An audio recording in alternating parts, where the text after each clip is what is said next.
അതുകൊണ്ട് അറിയാൻ പറ്റൂല. ഇപ്പൊ ഈ അടുത്ത സമയത്ത് ഒരു ബോഡി ബിൽഡർ, അല്ലാഹു അക്ബർ, 53 വയസ്സുണ്ട്, ബോഡി ബിൽഡർ, ജീവിതത്തിൽ ബീഫ് കഴിച്ചിട്ടില്ല, കോഴി കഴിച്ചിട്ടില്ല, മട്ടൻ കഴിച്ചിട്ടില്ല. നമ്മളൊക്കെ പറയും മട്ടൻ കഴിച്ചിട്ട്, കുട്ടൻ കഴിച്ചിട്ട്, ബീഫ് കഴിച്ചിട്ടൊക്കെയാണ് ഈ അറ്റാക്ക് വരുന്നത്, കൊഴുപ്പ് കയറി പിടിച്ചെന്നൊക്കെ. സസ്യാഹാരം മാത്രം, വെണ്ടക്കായും വഴുതനങ്ങായും ആ സാമ്പാർ വിട്ട് കലക്കി കലക്കി കലക്കി കലക്കി കുടിച്ചവനാണ് അവസാനം അറ്റാക്ക് വന്ന് മരിച്ചു കഴിഞ്ഞ മാസത്തിൽ. ബോഡി ബിൽഡർ, സസ്യാഹാരി, മാംസാഹാരി അല്ല. ഇതൊന്നും വലിയ കാര്യമൊന്നുമില്ല. ഈ അടുത്ത സമയത്ത് ഒരു യോഗ ചെയ്യുന്ന ഒരു ശൈത്താൻ മരിച്ചു. അവൻ പറഞ്ഞു യോഗ ചെയ്യാത്തവൻ ഒരുത്തനും രക്ഷപ്പെടൂല, യോഗ ചെയ്താൽ ആർക്കും അറ്റാക്ക് വരൂല. യോഗ ചെയ്യാത്തവൻ അറ്റാക്ക് വരും, യോഗ ചെയ്താൽ ജീവിതത്തിൽ അറ്റാക്കേ വരൂല എന്ന് പറഞ്ഞ ഒരു യോഗാചര്യൻ കഴിഞ്ഞ മാസം 39 വയസ്സേ ഉള്ളൂ, അറ്റാക്ക് വന്ന് മരിച്ചു. അയാളെ പഠിപ്പിച്ചെടുക്കുന്നത്. അയാളുടെ 2 കാല് മുകളിലായിരിക്കും, 2 കൈ താഴെയായിരിക്കും, എപ്പോഴും യോഗയിലായിരിക്കുക. മലക്കുൽ മൗത്ത് അതിൻ്റെ ഇടയ്ക്ക് കൂടെ കയറി വന്ന ഒറ്റപ്പിടി ഇതാ കിടക്കുന്നത്. യോഗയും ചെയ്തുകൊണ്ട് തലകുത്തി കിടക്കുകയാണ്. ഇന്നാലില്ലാഹി വ ഇന്നാ ഇലൈഹി റാജിഊൻ. എവിടെ പോയി യോഗ? ഹബീബെ, നമ്മൾ ഈ നടക്കുന്ന ഒരു ദിവസം നമ്മുടെ ശ്വാസം 22,222 പ്രാവശ്യം. ഒരു ദിവസം നമ്മുടെ ശ്വാസം 22,222 പ്രാവശ്യം. സംശയം ഉണ്ടെങ്കിൽ നിങ്ങൾ നാളെ എണ്ണിയിട്ട് കുറവുണ്ടെങ്കിൽ എൻ്റെ അടുത്ത് പറയാം, എന്നെ വിളിച്ചാൽ മതി. എണ്ണി നോക്ക്, പോയിരുന്ന് വീട്ടിലിരുന്ന് കുത്തിയിരുന്ന്. എപ്പം മുതൽ തുടങ്ങും? പിടിച്ചു ഒന്ന് ഓഫാക്കി വെക്കണം, ശ്വാസം എല്ലാം പോയിട്ട് ഒന്ന് തുടങ്ങണം. അതിനിടയ്ക്ക് അങ്ങ് പോയാൽ തീർന്നു കിട്ടിയല്ലോ, പിന്നെ ചോദിക്കാൻ നിൽക്കണ്ട. ഈ അസുഖം വന്ന സമയത്ത്, കൊറോണ വന്ന സമയത്ത് ശ്വാസത്തിന് വേണ്ടി ജനങ്ങൾ ഓടിയില്ലേ? ഓരോരോ വലിയ വലിയ ഹോസ്പിറ്റലുകളിൽ പോയപ്പോൾ, മുസ്ലിങ്ങളുടെ ഹോസ്പിറ്റൽ അടക്കമുണ്ട്, എല്ലാവരും പൈസ ഉണ്ടാക്കാൻ വേണ്ടി ആശുപത്രി ഉണ്ടാക്കിയേക്കുന്നത്. നിങ്ങളെ ഒന്നും സഹായിക്കാൻ വേണ്ടിയിട്ടല്ല, അങ്ങനെ ചിന്തിക്കുക ചെയ്യരുത്. ഇനി ഏത് കാക്കാടെന്ന് പറഞ്ഞാലും ഏത് വലിയ ഷേഖുനാടെന്ന് പറഞ്ഞാലും എല്ലാം പുലൂസിന് വേണ്ടിയുള്ള ഹമുക്കന്മാരാണ്. ഒരു കുട്ടികളോട് പോലും, ഒരു ക്യാൻസർ രോഗിയോട് പോലും, ഒരു സാധുവിനോട് പോലും ഒരു ദയയില്ലാത്ത വർഗം, അങ്ങനത്തെ സൈസുകളാണ്. പറഞ്ഞിട്ടൊന്നും കാര്യമില്ല. അവർക്കൊക്കെ എതിരെ ദുവാറുന്ന രക്ഷയുള്ളൂ, വേറെ മാർഗമൊന്നുമില്ല. ഒരു ഓപ്പറേഷൻ ചെയ്യാൻ പോയാൽ വീട് എഴുതി വെക്കേണ്ടി വരും. എങ്ങനെ ആശുപത്രി പോകും? കൊറോണയ്ക്ക് ശ്വാസം കിട്ടാതെ പോകുമ്പോ ആദ്യം പറയുന്നത് 3 ലക്ഷം എടുത്തു വെച്ചാൽ ഞങ്ങൾ അങ്ങോട്ട് കയറ്റാന്ന്. 3 ലക്ഷം. അതെപ്പോ അകത്തോട്ട് കയറ്റാൻ കയറി കഴിഞ്ഞിട്ട് പിന്നെ ബാക്കി. ഇന്നലെ ഒരാള് തിരുവനന്തപുരത്തെ പ്രശസ്തമായ ഒരു ഹോസ്പിറ്റലിൽ നിന്ന് എന്നെ വിളിക്കുന്നു.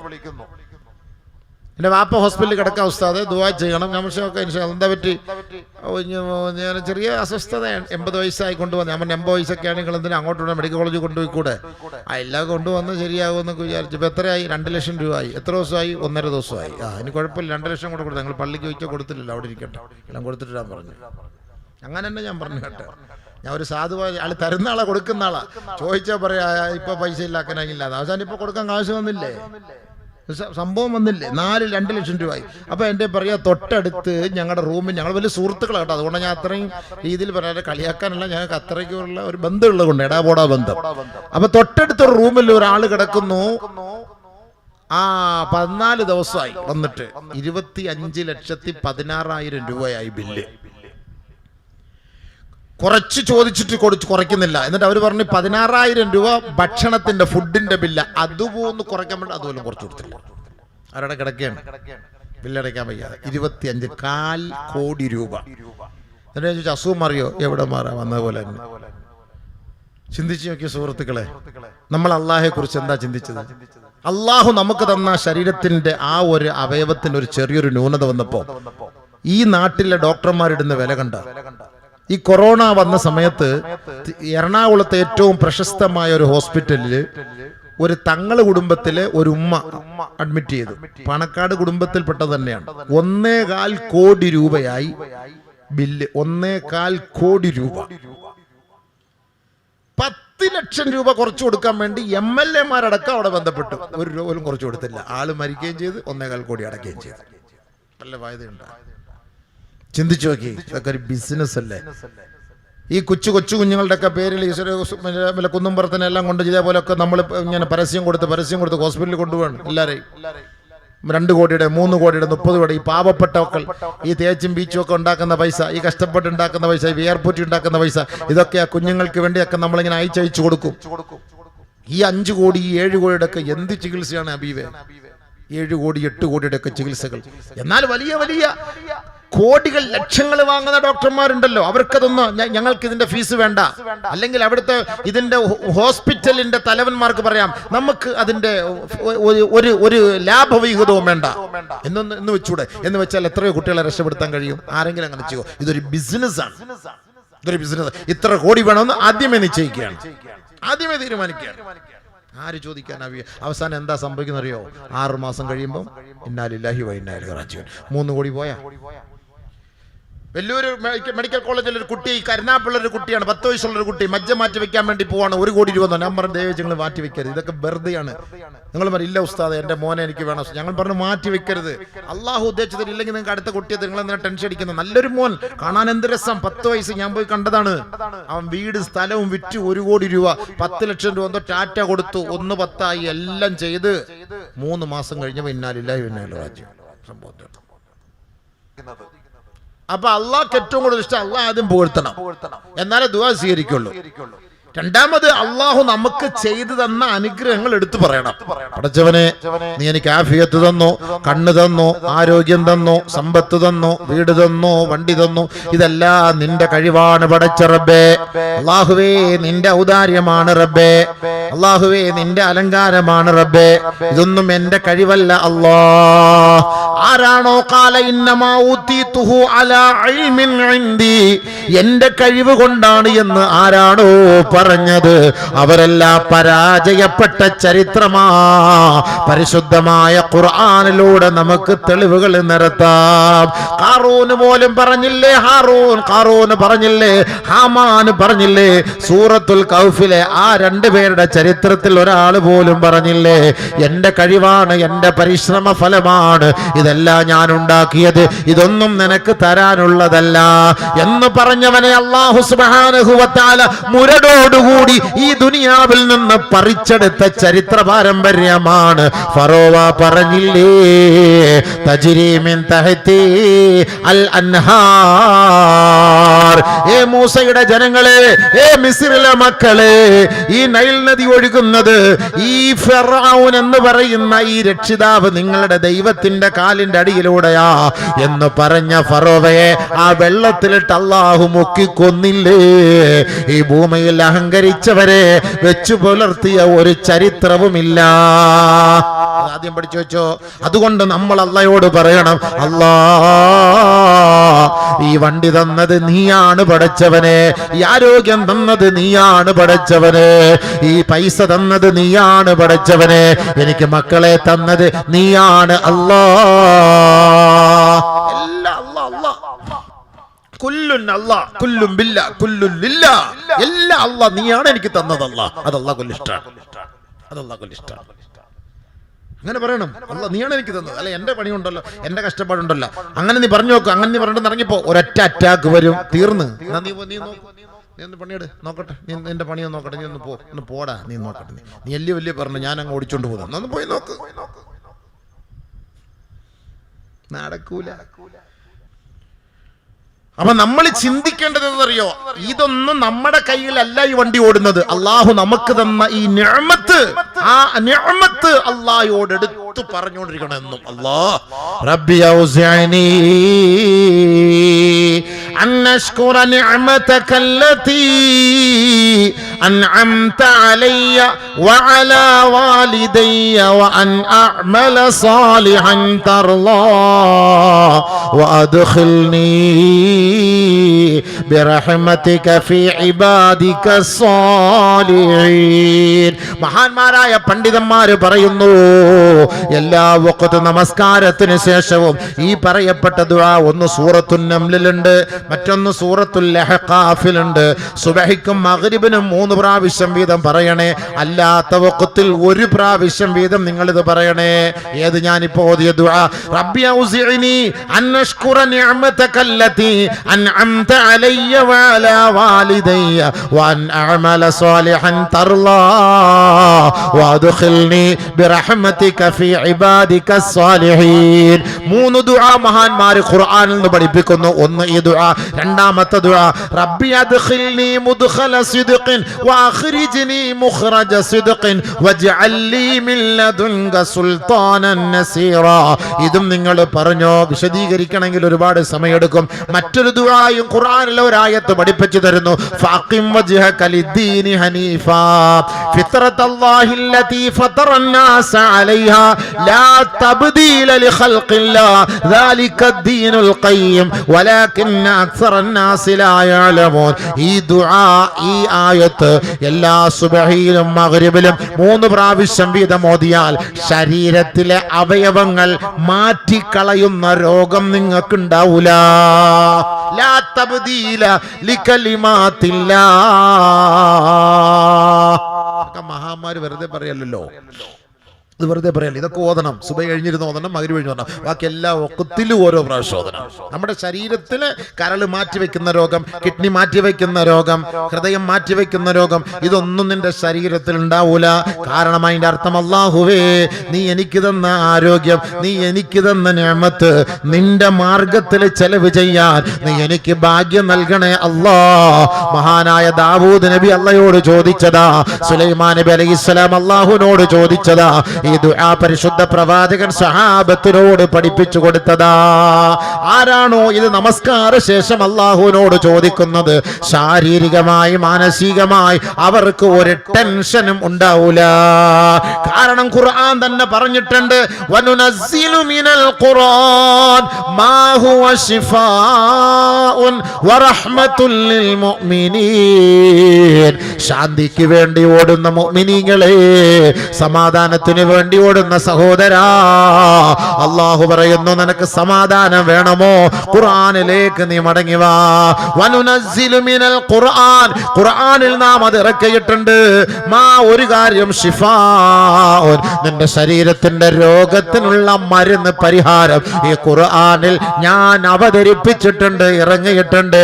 നിങ്ങൾ അത് പോയി കഴിക്കണേ, ഉപയോഗിക്കണേ. വറഹ്മത്തുൽ ലിൽ മുഅ്മിനീൻ, അങ്ങനെ സത്യവിശ്വാസികൾക്ക് അതൊരു റാഹത്തും റഹ്മത്തും സന്തോഷവുമായി മാറും കേട്ടോ. സത്യവിശ്വാസികൾ റാഹത്തായിരിക്കും. അൽഹംദുലില്ലാ, അത് ഓതിയപ്പോൾ എൻ്റെ മനസ്സിന് വല്ല റാഹത്തുണ്ട്, അത് കിട്ടിയപ്പോൾ ഒരു ഖൈറുണ്ട്, ഒരു ബർക്കത്തുണ്ടെന്ന് നിന്റെ മനസ്സ് തന്നെ പറയും. നിന്റെ മനസ്സ് തന്നെ പറയും. ഖുർആൻ പറഞ്ഞ വാക്കാണ്. ഇതെല്ലാം ഞാൻ ഖുർആൻ കൊണ്ടാണ് സ്ഥിരപ്പെടുത്തുന്നത്. അതിന്റെ അർത്ഥം അങ്ങനെ തന്നെയാണ്. അതിന്റെ അർത്ഥങ്ങളും അങ്ങനെ തന്നെയാണ്. ചെയ്തു നോക്ക്.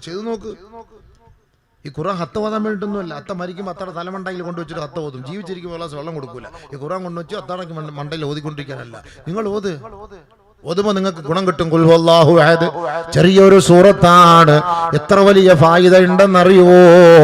ഈ സൂറത്ത് ഓതിയിട്ട് ഒരാൾ മരിച്ചാൽ ലം യുഫ്തൻ ഫീ ഖബ്രിഹി വഅമിന മിൻ ലഗ്തതിഹി.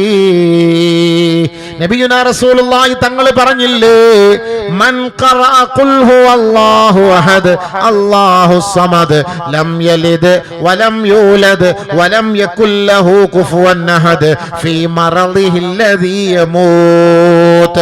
മരിക്കാൻ കിടക്കുന്നവരെ, രോഗബാധിതരായി കഴിയുന്നവരെ, അറ്റാക്ക് പിടിച്ച് ആശുപത്രിയിൽ പോകുന്നവരെ, ICUവിൽ കിടക്കുന്നവരുടെ ബൈസ്റ്റാൻഡുകളെ, ആ കിടക്കുന്ന രോഗികളോടൊന്നു പോയി പറയണേ, ഇഖ്ലാസ് സൂറത്ത് ഓതാൻ പറയണേ. റസൂലുള്ളാഹി തങ്ങളാണ് പറഞ്ഞത്. ആരാണോ ഇത് ഓതുന്നത്, അങ്ങനെ ഓതിയാൽ ആ അവസ്ഥയിൽ അവൻ മരണപ്പെട്ടാൽ ലം യുഫ്തൻ ഫീ ഖബ്രിഹി, അവന്റെ ഖബർ അവനെ വേദനിപ്പിക്കൂല. വഅമിന മിൻ ലഗ്തതിഹി, ഖബർ അവനെ ഞെരുക്കൂല. അപ്പോ നമുക്ക് മനസ്സിലാക്കാം, ഖബർ ഞെരുക്കും. ഇന്നലിൽ ഖബറിൽ ലമ്മാ. ആദരവായ റസൂലുള്ളാഹി തങ്ങൾ പോലും പറഞ്ഞില്ലേ, സഹാബത്തെ, ഖബറിന് ഞെരുക്കമുണ്ട് കേട്ടോ.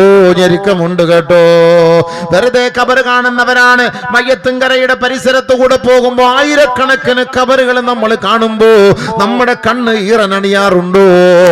നമ്മുടെ മുൻഗാമികളാണ് ആ കിടക്കുന്നത്. നോക്കുമ്പോ മൈലാഞ്ചി കിളിച്ച് നിൽക്കുകയാ, നല്ല നല്ല റോസാ പുഷ്പങ്ങൾ വിടർന്നു നിൽക്കുകയാണ്. ആ കിടക്കുന്ന കബറിന്റെ ഉള്ളിൽ കിടക്കുന്നവരുടെ അവസ്ഥ നമുക്കറിയുമോ? എങ്കിൽ റസൂലുള്ളാഹി തങ്ങൾക്ക് കാണാൻ കഴിയും ആ കബറിന്റെ അവസ്ഥകൾ എന്താണെന്നുള്ളത്. അള്ളാന്റെ റസൂല് നടന്നു പോകുമ്പോഴാണ് കബർ ഞെരിക്കുന്ന രംഗങ്ങൾ കാണുന്നത്. എന്താണ് കാരണമെന്ന് ചോദിച്ചപ്പോ മൂത്രം ശ്രദ്ധിക്കാത്തതിന്റെ പേരിലാണ്. എത്രത്തോളം നമസ്കാരമുള്ളവനാകട്ടെ ഇബാദത്തുള്ളവനാകട്ടെ, മൂത്ര വിഷയത്തിൽ അവർക്ക് ശ്രദ്ധ കുറഞ്ഞു പോയാൽ ആ ഖബർ ഞെരുക്കുമെന്ന് നബിയുനാ റസൂലുള്ളാഹി. അല്ലാഹുവിന്റെ റസൂൽ പറഞ്ഞു, ഇന്നലിൽ ഖബരി ലളമ്മ, തീർച്ചയായും ഖബർ ഞെരുക്കും സ്വഹാബ. ലൗ കാന അഹദും മിൻഹാ നാജിയാ ലകാന സഅദ് ഇബ്നു മുആദ്. സഅദ് ഇബ്നു മുആദിനെ അല്ലാഹു രക്ഷപ്പെടുത്തുമായിരുന്നു കേട്ടോ. ആരെയെങ്കിലും ഖബർ ഞെരുക്കത്തിൽ നിന്ന് വെറുതെ വിടുമായിരുന്നുവെങ്കിൽ അല്ലാഹുവിന്റെ റസൂലിന്റെ സന്തത സഹചാരിയായ സഅദ് ഇബ്നു മുആദ് റളിയല്ലാഹു തആല അൻഹുവിനെ ഖബർ വെറുതെ വിടുമായിരുന്നു. ആ സ്വഹാബിയെ പോലും ഖബർ ഞെരുക്കി. കാരണം എന്താ? കാന യുഖസ്സിറു ഫീ ബഅദി തുഹൂരി മിനൽ ബൗൽ, മൂത്രമൊഴിച്ചതിന് ശേഷം ശ്രദ്ധിക്കാത്തതിന്റെ പേരിൽ അദ്ദേഹത്തെ ഖബർ ഞെരുക്കി. ഈ ഭാഗത്തുള്ള മനുഷ്യനാണ്. നമ്മളൊക്കെ ഉപ്പുപ്പമാരെ മനസ്സിലാക്കണം. നിസ്കാരം അതിനു മുമ്പ് ഒതുവെടുക്കുമ്പോ മൂത്രം ഒന്ന് ശ്രദ്ധിക്ക്, പെണ്ണുങ്ങളെ ശ്രദ്ധിക്ക്. അടിപ്പാവാടയൊക്കെ ഊരിക്കളഞ്ഞിട്ട് ചെറിയ എന്തെങ്കിലുമൊക്കെ തുണി വെച്ചിട്ട് അല്ലെങ്കിൽ ടിഷ്യൂ പേപ്പർ കരുതിക്കോണം. അങ്ങനെ ഒരു ചെറിയ ഡ്രോപ്പ് മൂത്രമെങ്കിലും നമ്മുടെ ഗുഹ്യഭാഗത്തിൽ നിന്ന് പുറത്തേക്ക് വന്നാൽ അത് മുഴുവനും എടുത്ത് വൃത്തിയാക്കി തുടച്ച് ക്ലീൻ ചെയ്ത് കഴുകിയിട്ട് വേണം ഒതുവിലേക്ക് കടക്കാൻ. അതാണ് ഇസ്തിബ്ര എന്ന് അറബിയിൽ പറയും. എന്നൊക്കെ ചുമയ്ക്കാന്ന് പറഞ്ഞിട്ടില്ലേ? എനിക്ക് ചുമച്ച് അങ്ങോട്ടും ഇങ്ങോട്ടൊക്കെ നടന്നിട്ടാണ്. അല്ലാതെ ഓടി വന്ന് സ്പീഡ് പോസ്റ്റിൽ അവൻ ഇങ്ങോട്ട് എടുത്ത ഒറ്റ അടി പയറിഞ്ചം പോലെ അടിച്ചിട്ട് തല്ലിക്കുടഞ്ഞ് സിബിനകത്തിട്ടിട്ട് ഓടിയവൻ പള്ളിക്കകത്ത് അല്ലാഹു അക്ബർ കൊയ്ക്കുമ്പോൾ ഒരു തുള്ളി റുക്കൂല് സുബ്ഹാന റബ്ബിൽ അലീം 2 തുള്ളി, സുബ്ഹാന റബ്ബിൽ അഅല 3 തുള്ളി എടുത്തു വെച്ച് നീ ചട്ടി എടുത്ത് തുറന്നു വെച്ച് നോക്ക്, 3 തുള്ളി അതിനകത്ത് കാണും. എവിടുന്ന് വന്ന ഐസ്ക്രീം തിന്നൊന്നുമല്ല, എവിടുന്ന് വന്ന് തുള്ളി. ഞാൻ വിചാരിക്കും ചെറുപ്പക്കാരനാണ്, എനിക്കങ്ങനെ ഒന്നും സംഭവിക്കൂല.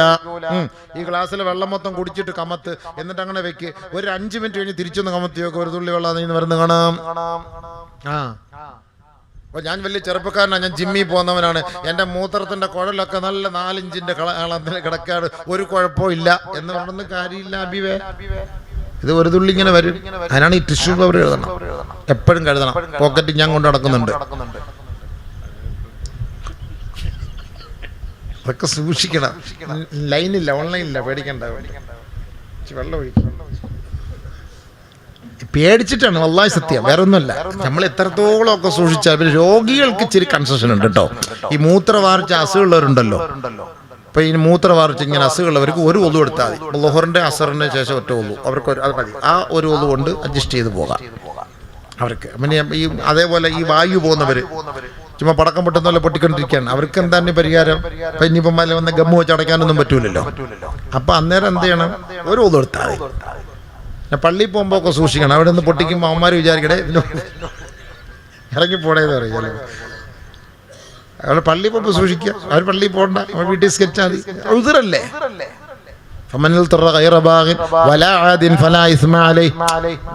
സാഹചര്യം ഇങ്ങനെയുള്ള സാഹചര്യത്തിലൊക്കെ നമുക്കത് പ്രശ്നമില്ല. മനസ്സിലായില്ലേ? രോഗികൾക്കെല്ലാം അല്ലാഹു അഫ്വ ചെയ്യും. രോഗികൾക്ക് നിസ്കാരം വരെ ജമ്മാക്കാന്ന് വീട്ടിൽ കിടന്നിട്ട് ഇങ്ങനെ ഈ മൂത്രം അസുഖമുള്ളവർ, പിന്നീട് ഒതുകൊടുക്കൽ ബുദ്ധിമുട്ടുള്ളവർ, അപ്പോൾ ലഹറും അസറൊക്കെ അവർക്ക് ജമ്മാക്കാം, മഗ്‌രിബ് ഇശായും ജമ്മാക്കാം. കസറാക്കാൻ പറ്റില്ല, ജമ്മാക്കി നിസ്കരിക്കാം. സുഖമില്ല ഇങ്ങനെ കിടക്കുന്നവർ ലഹറിനോടൊപ്പം അസറും കൂടെ നിസ്കരിക്കാം.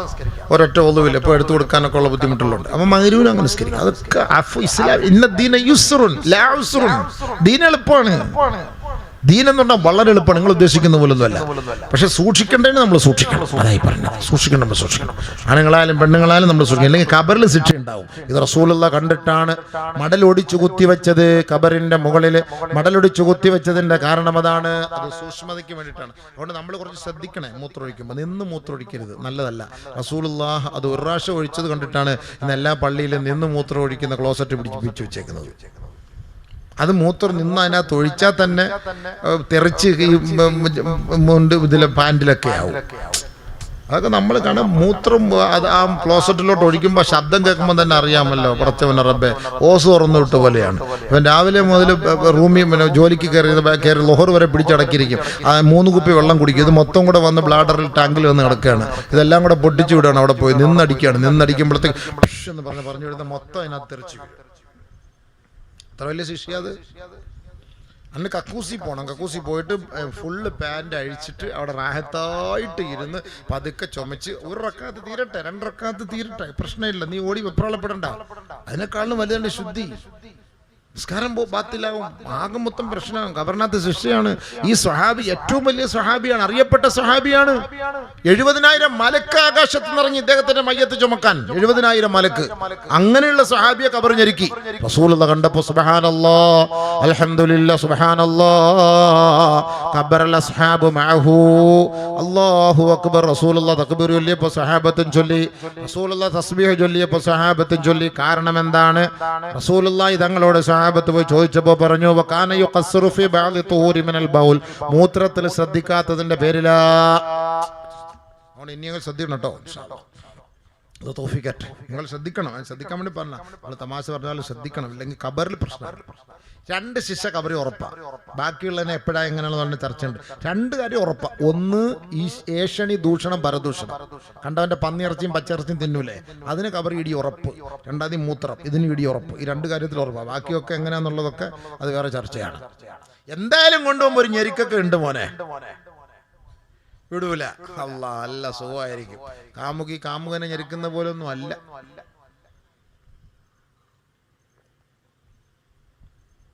നമ്മളോട് വിരോധമുള്ള ഉസ്താദന്മാരോട് വിരോധമുള്ളവരൊക്കെ 20 രൂപയും കൊണ്ട് തന്നിട്ട് റമദാനിലെ പെരുന്നാളിന് ഒരൊറ്റ ഞെരുക്കുണ്ട് നമ്മളെ. മുസാഫാത്ത് വല്ലതും പറയാൻ പറ്റുമോ? നോക്കിയിരിക്കും. ഉസ്താദിനോട് വിരോധമുള്ളതല്ല, 20 രൂപയും കൊണ്ട് തരും. ഒരൊറ്റ ഞെക്കൊക്കെ വേണം. അല്ലോ കിടുകിടാന്ന് 2 സൗണ്ട് വെക്കും. ആ റമദാനിൽ കിട്ടിയ മൊത്തം പൈസ ആശുപത്രി കൊടുക്കേണ്ടി വരും. പോയിട്ട് കിട്ടിയ ചാൻസാ. ഞാൻ ചിന്നക്കട നിൽക്കുമ്പം ലോട്ടറിക്കെതിരെ പ്രസംഗിച്ചു. ഒരുത്തൻ ലോട്ടറി കൊണ്ടുവന്ന് തന്നിട്ട് ഒരൊറ്റ ഞെരുക്കൊക്കെ. നമ്മളിപ്പോൾ നോക്കാറില്ലല്ലോ, കൈമടക്കല്ലേ, ഇങ്ങനെ മേടിച്ചിരിക്കല്ലേ. സംഭവം ഇങ്ങനെ കൊണ്ടുവന്നിട്ട് നമ്മളിങ്ങനെ മേടിച്ച് പോക്കറ്റ് വയ്ക്കല്ല. 2 കോടിയുടെ അത് അടിച്ചിരുന്നെങ്കിലുള്ള രംഗം എന്തായിരിക്കും. എന്നിട്ട് വെറുതെ പോലെ ഒരൊറ്റ ഞെരുക്കൊക്കെ കൂടെ. അപ്പൊ അതാണ് ശ്രദ്ധിക്കണം. അപ്പൊ ഇവർ ഞെക്കിട്ട് തന്നെ നമ്മളെ കൊണ്ട് സഹിക്കുന്നില്ല. അപ്പം പിന്നെ ഖബർ ഞെരുക്കുമ്പോ എന്തായിരിക്കും രംഗം? ചെറിയ കാര്യം വല്ലാണ്. ഇന്നരിൽ ഖബരിൽ ലമ്മ അത് ഞെരുക്കും. അപ്പൊ ഖബർ ഞെരുക്കാത്ത ചില ആളുകളുണ്ട്. ഖബറിന്റെ ഞെരുക്കത്തിൽ നിന്ന് രക്ഷപ്പെടുന്ന ചില ആളുകളുണ്ട്. നബിയുനാ റസൂലുള്ളാഹി തങ്ങൾ പറഞ്ഞു. അതിലൊന്ന്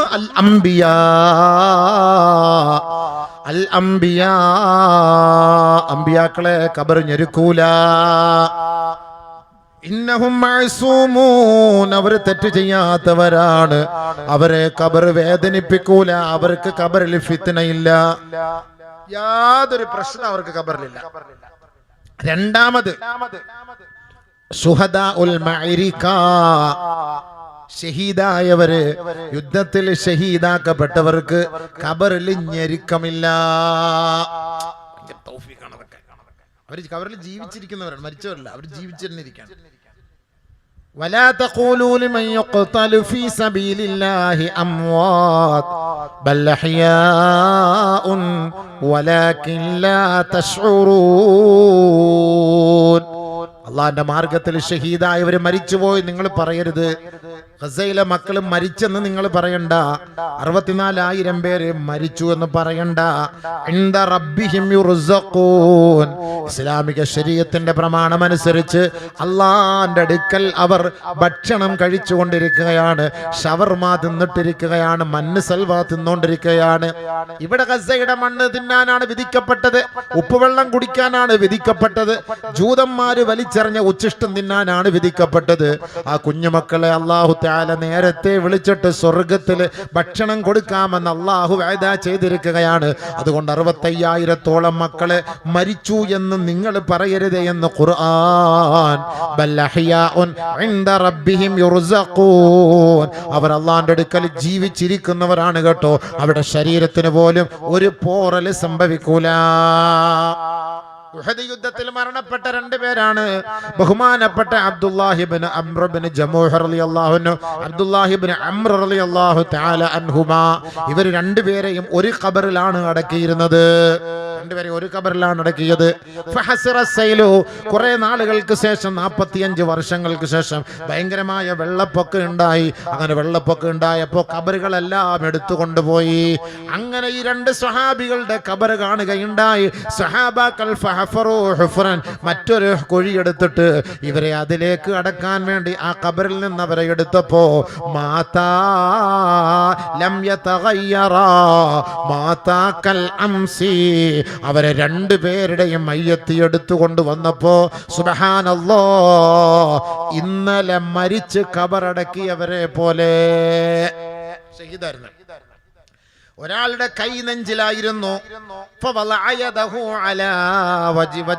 അവരുടെ മുഖത്തായിരുന്നു. അത് എടുത്തു നോക്കി സ്വഹാബത്ത് മാറ്റിയപ്പോ രക്തം വരുന്നു. അതേപോലെ തന്നെ മടങ്ങിപ്പോയി. അങ്ങനെ തന്നെ വീണ്ടും അങ്ങനെ തന്നെ പോയി. അങ്ങനെ എടുത്തപ്പോ രക്തം വരുന്നു. അങ്ങനെ വെച്ചു. അപ്പൊ ഇന്നലെ 45 വർഷത്തിന് ശേഷം, 40 ഉഹദ് യുദ്ധം കഴിഞ്ഞ് 45 വർഷത്തിന് ശേഷം സംഭവിച്ചതാണ്. വല്ല കുഴപ്പമുണ്ടോ? അതുപോലെ തന്നെ ഇരിക്കണം. അപ്പൊ ശുഹദാക്കളെ അല്ലാഹു, ശുഹദാക്കൾക്ക് ഖബറിൽ പ്രശ്നമില്ല, നോ ടെൻഷൻ. ശുഹദാക്കൾക്ക് പ്രശ്നമില്ല. അല്ലാഹ് അത്രയും അവർക്ക് പദവി കൊടുക്കണം. ആദ്യത്തെ ഒരു തുള്ളി രക്തം അവരുടെ ശരീരത്തിൽ വീഴുന്നതോടുകൂടി പാവങ്ങളും മൊത്തം പൊറുക്കപ്പെട്ടു. ബാക്കി മുഴുവനും ദറജ ദറജ ദറജ ദറജ ഉയർത്തുകയാണ്. അപ്പൊ ശുഹദാക്കൾക്ക് അല്ലാഹു തആല ഖബർ ഞെരുക്കൂല.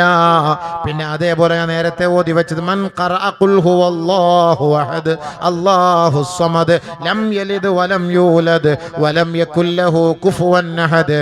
ആരാണോ ഇത് ഓതുന്നത്, ഫീ മറദിഹിൽ ലദീ യമൂത്, അതുകൊണ്ട് രോഗശയ്യയിൽ കിടക്കുന്ന ഉമ്മമാരെ, പെങ്ങന്മാരെ, ഉപ്പമാരെ, നിങ്ങൾ ഇത് ഓതിക്കൊണ്ട് കിടക്കണേ. ഈ സൂറത്ത് ഓതിക്കൊണ്ട് കിടക്കണേ. വെറുതെ ആവശ്യമില്ലാതെ സീരിയൽ കാണിക്കല്ലേ. ആ വീട്ടിൽ നിന്ന്, ആ റൂമിൽ നിന്ന് TV എടുത്ത് മാറ്റണേ. തസ്ബീഹ് കയ്യിൽ കൊടുക്കണേ. ഇസ്തിഗ്ഫാർ ചെയ്യണേ. ദിക്ർ ചൊല്ലണേ. സൂറത്തുൽ ഇഖ്ലാസ് 1,00,000 പ്രാവശ്യം ഓതണേ. എല്ലാ ദിവസവും 313 സൂറത്തുൽ ഇഖ്ലാസ്, 313 ഇസ്തിഗ്ഫാർ, 313 സ്വലാത്ത്. ഇത് മൂന്നും സ്ഥിരമായി ചൊല്ലുന്നവർക്ക് ഒരടങ്ങേറും ഉണ്ടാവില്ല. ഹബീബായ തങ്ങളെ സ്വപ്നത്തിൽ കാണാം. 313 സൂറത്തുൽ ഇഖ്ലാസ്, 313 ഇസ്തിഗ്ഫാർ, 313 സ്വലാത്ത്. ഈസിയാണ്. ചൊല്ലിക്കോ. ആ സൂറത്തുൽ ഇഖ്ലാസ് ഓതിയിട്ട് മരിച്ചാൽ ലം യുഫ്തൻ ഫീ ഖബ്രിഹി, ഖബറിൽ ഫിത്നയില്ല. വ അമിന മിൻ ലഗ്തതിഹി, ഖബറിന്റെ ഞെരുക്കത്തിൽ നിന്ന് അവന് അല്ലാഹു നിർഭയത്വം നൽകുമത്രേ. തീർന്നില്ല കേട്ടോ. ഇദാ കാന യൗമുൽ ഖിയാമ, സൂറന്ന കാഹളത്തിൽ ഊതപ്പെടുമ്പോ ഖിയാമത്ത് നാളാകുമ്പോ ഹമലത്തുഹുൽ മലായിക ബിയകുഫിഹാ ഹത്താ തുജീസുഹു മിനസ് സിറാത്തി ഇലൽ ജന്നാ. നബിയുനാ റസൂലുള്ളാഹി തങ്ങൾ പറയുകയാണ്, ഖിയാമത്ത് നാളാകുമ്പോ ഒരു മലക്ക് അവന്റെ ഖബറിന്റെ അരികിലേക്ക് കടന്നു വന്നിട്ട് സൂറത്തുൽ ഇഖ്ലാസ് ഓതിയിട്ട് മരിച്ചവൻ ആരാണോ ആ ചിറകിൽ അവനെ ഏറ്റി നേരെ മിന്നൽ വേഗത്തിൽ സിറാത്ത് എന്ന പാലത്തിലൂടെ സ്വർഗത്തിൽ കൊണ്ടെത്തിക്കുമെന്ന് കമാ ഖാല റസൂലുള്ളാഹി. വലിയ കാര്യമാണ് ഹബീബേ. ഒരു ചെറിയ സൂറത്തിൽ കിട്ടുന്ന തൗഫീഖ് ഉണ്ടോ? ചെറിയൊരു സൂറത്താണ്. ഇതിൽ ഓതിക്കോ. രാവിലെ നമ്മൾ പനി പിടിച്ച് ആശുപത്രി പോയാൽ ഈ സൂറത്ത് ഓതിക്കൊണ്ട് പോകണം. അറ്റാക്ക് വന്നൊരു നെഞ്ചുവേദന, അളിയ ഒരു ഗ്യാസ് ആണോ, സൂറത്ത് ഓതിക്കൊണ്ട് പോകാൻ അറിയാൻ പറ്റൂല എന്നാണ് സംഭവം. അവിടെ ചിലപ്പം അവിടുത്തെ ഐസിയുലായിരിക്കും മലക്കുൽ മൗത്ത് നിന്നെ നോക്കിയിരിക്കുന്നത്. ഖുൽ ഇന്നൽ മൗത്ത് അല്ലദീ തഫിറൂന മിൻഹു ഫഇന്നഹു മുലാഖീകും, അവൻ നിന്നെ കണ്ടുമുട്ടുന്നത് അവിടെയായിരിക്കും. അതുകൊണ്ട് നീ പോകുമ്പോൾ ഈ സൂറത്ത് ഓതിക്കൊണ്ടുപോ. ആശുപത്രി പോകുമ്പോൾ ഇത് ഓതിക്കൊണ്ടുപോ. ആ സമയത്ത് അങ്ങനെ മരിച്ചാൽ രക്ഷപ്പെട്ടു. ഈസി ആയിട്ട് പോവല്ലോ. ചെറിയ കാര്യമല്ല. അപ്പൊ ഖബർ ഞെരുക്കൂല. സൂറത്തുൽ ഇഖ്ലാസ് ഓതി മരിക്കുന്നവനെ ഖബർ ഞെരുക്കൂല. ഖുർആൻ മനനം ചെയ്തവനെ ഖബർ ഞെരുക്കൂല. ആഫ്ളായവനെ ഖബർ ഞെരുക്കൂല. ഇദാ മാത ഹാമിലുൽ ഖുർആൻ